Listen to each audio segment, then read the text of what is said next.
by election no tipramotha bo bodolno yak toli yasagno eba support khanyo tapsuk jorati abuni musafana srai kren abuni bisingse BJP no yasagai Boxnogor Bidhan Sabha Center ni tipramothani adok abo erni সাক্ষার মনুজাখা দেখা গেছে গত যে নির্বাচন হয়েছে ত্রিপুরা রাজ্যের বিধানসভা নির্বাচন ওই বিধানসভা নির্বাচনে বক্সনগর হয়ে তিপ্রামাতার থেকে আপনি লড়েছেন।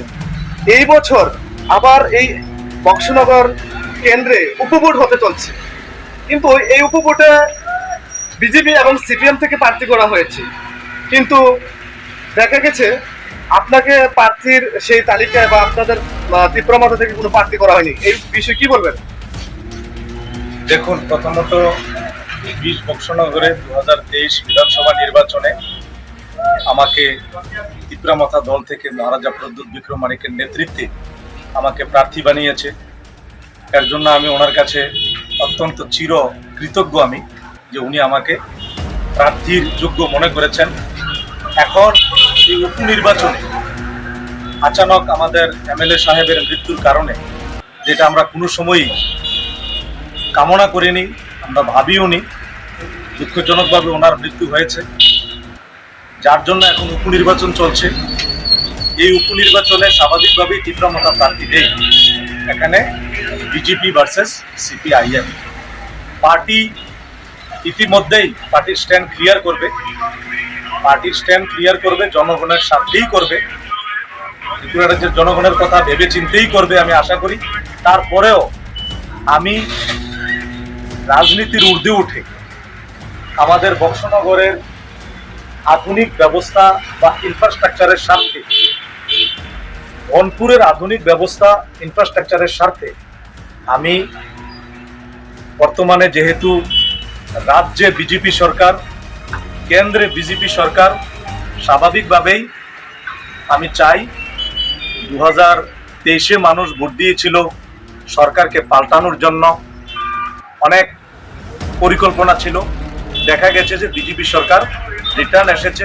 তো কাজেই আমি চাই, এখন তো মানুষ সরকার পাল্টানোর জন্য ভোট দেবে না, সরকার অলরেডি বিজেপির প্রতিষ্ঠিত হয়ে গেছে, রাজ্যে বিজেপি, কেন্দ্রে বিজেপি।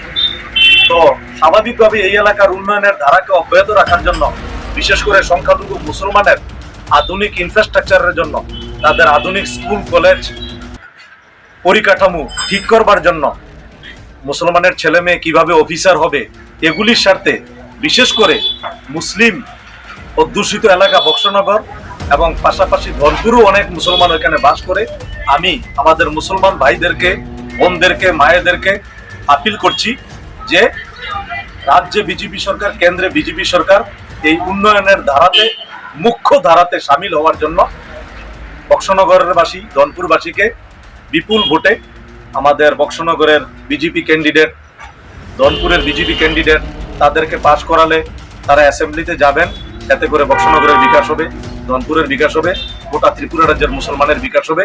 আমি এটাই বলবো। তবে আমি ত্রিপুরামাতার যে ডিসিশন, সেই ডিসিশনটা আমি অবশ্যই ফলো করবো। এটা আমার ব্যক্তিগত অভিমত আপনার কাছে আমি প্রকাশ করলাম, এলাকার স্বার্থে, নিজের জাতির স্বার্থে, নিজের সমাজের স্বার্থে, কারণ সমাজ রাজনীতির উপরে।